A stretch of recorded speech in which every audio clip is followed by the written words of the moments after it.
Hello, my name is Thomas and welcome to this edition of British Culture, Albion Never Dies. Today I'm doing a slice of North Yorkshire life, looking at the newspaper, the Darlington and Stockton Times, found in 1847.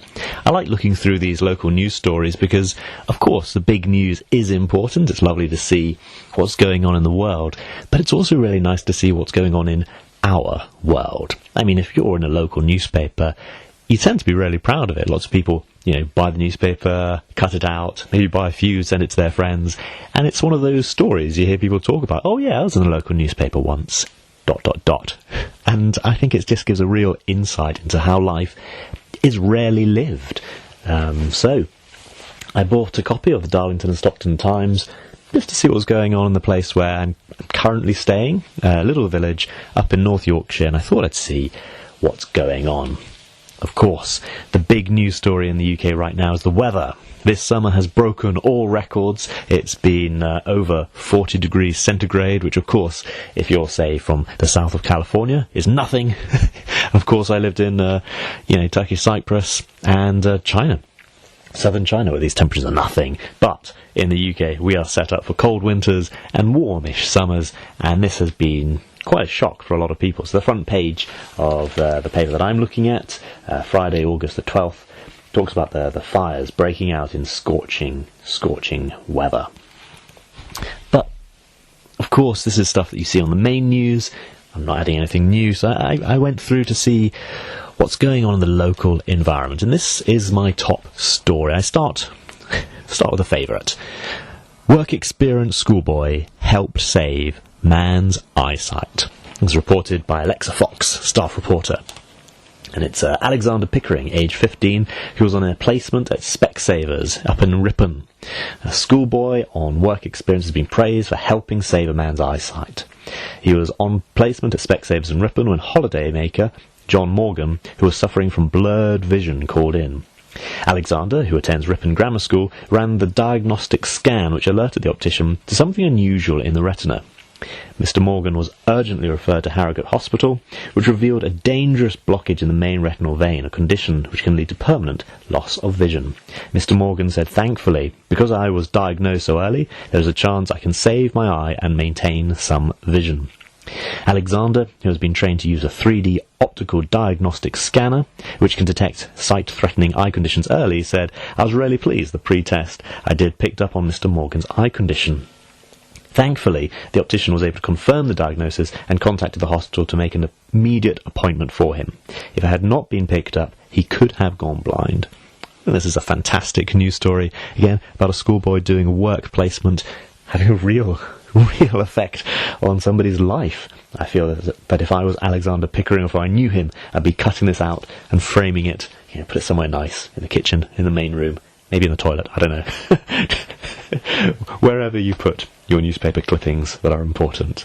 The Year 10 student who will be taking his GCSE next year and is aiming for a career in healthcare said, "I was thrilled to play a small part in a much bigger team of people at Specsavers in helping to save someone's eyesight." I really like it. The boy who's, of course, the hero of the piece is immediately talking about the team. I never expected to learn so much and achieve something so worthwhile during my work experience. Again, I think it's fantastic. Mr. Morgan, the holidaymaker, is from Salford. So that's my top story. I think that's the nicest story. Again, I think everyone in the school would be praising him. This is the kind of thing the headmaster would be talking about when schools are back. And again, I feel this gives a nice little insight as we look at the kind of work experience kids are doing around here and the kind of recognition that they can get. Just rustling the newspaper as I get to the next story I really wanted to look at. Again, another good news story, which, again, you don't really get that on the main news. It's always doom and gloom. But I really like, of course, there are some serious stories in a local newspaper, but this is serious stuff. Delight at Yorkshire's first breeding ospreys for centuries. Ospreys have not been recorded breeding in Yorkshire since records began in 1800 and were generally extinct in the UK until returning initially to remote parts of Scotland from Scandinavia in the 1950s. So the gentleman who's leading this story said one of the gamekeepers in the local area noticed two ospreys together in the area and gave him the confidence there could be a pair establishing in the territory. So, of course, all the local bird sanctuaries, all the local birders, the experts are coming in And I can confirm that Yorkshire now has this breeding bird of prey. Again, a fantastic news story. Wildlife returning. Again, maybe I'll get into the local arguments. It's always good to see what is everyone up in arms about. Here it is, planning permission. Always a sensitive thing around here.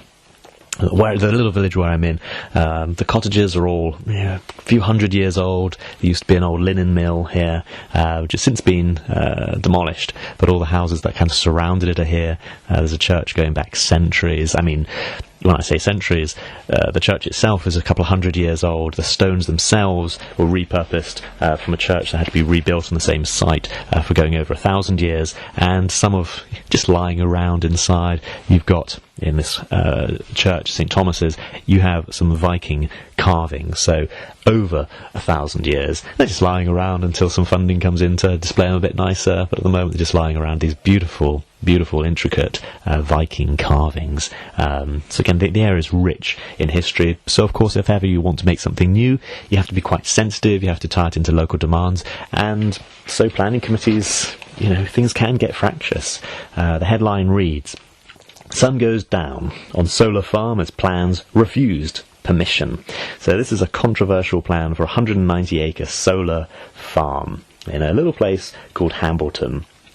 So initially, this site was said to be low-quality grade 3B land, but independent consultants brought in by Hambleton Local Council revealed 92% of it was grade 2, which is the best and most versatile land. More than 120 people objected to the plan, with 86 writing in support of the scheme. Excuse my phone. So yeah, anything of this size, when you get 120 people writing on one side, 86 people writing on the other, that is a village. It seems like everybody has been involved. The majority didn't want the solar farm, and I think one of the objectors here is quoted, really explains it well. He says, "People will no doubt bring out the well-worn response that solar is good for the country, and it is. But there is not one jot of benefit added by having it on grade 2 land. It brings exactly the same benefit on grade 3B or even brownfield land. But the consequence of putting solar on grade 2 land means that land able to produce milling wheat and potatoes has been lost for a period of between 40 years and forever." 40 years was the requested time for these solar panels. They could make back their return on investment. So again, I feel this is the kind of story which everybody in that area, the little village, they'll all be talking about it. So it's, again, just one reason why I really like to go into the local newspapers. I'll just do another local story before I go to a big national story, which is Fun in the Sun at Osmotherley.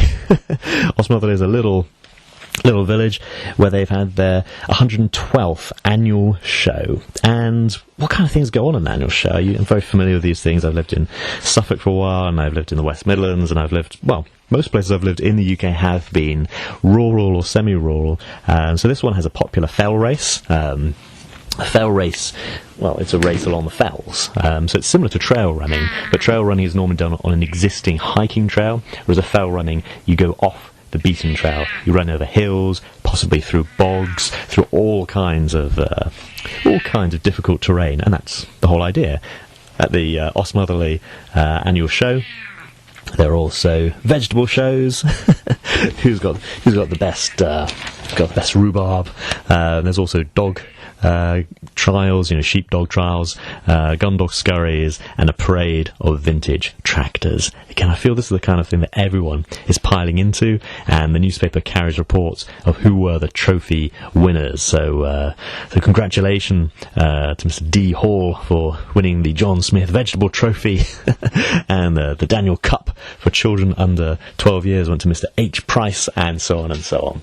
Again, a little supplement in the newspaper that I feel the whole village will be talking about for ages.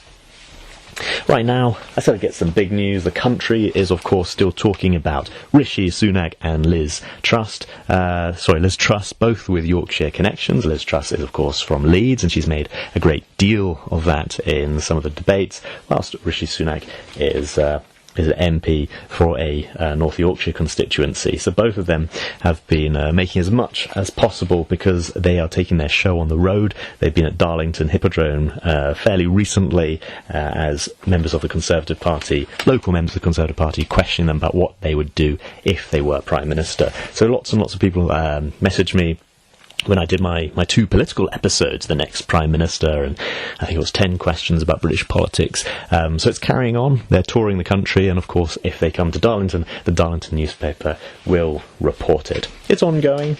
There haven't been any major shocks in it. They're both talking about the cost of living crisis, but it seems that most people are. So those were the main news stories. The heat wave, the young boy who saved somebody's eyesight, which I think is a fantastic news story. Fun in the Sun, Osmotherley, again, just a little village show. I suppose one last thing, Darlington has put in their bid to host next year's Eurovision Song Contest. The Eurovision Song Contest is, of course, a magnificent event which seems relatively little known in the US. Makes sense, the US doesn't enter as it's not in Europe. Then again, a few countries not in Europe have entered, and of course it's a song contest that's been going, I think, since the 50s. Originally it was a huge technical achievement that, all these different countries were able to select their favourite pop song and they send in their contender and then everybody votes on everybody else's entry.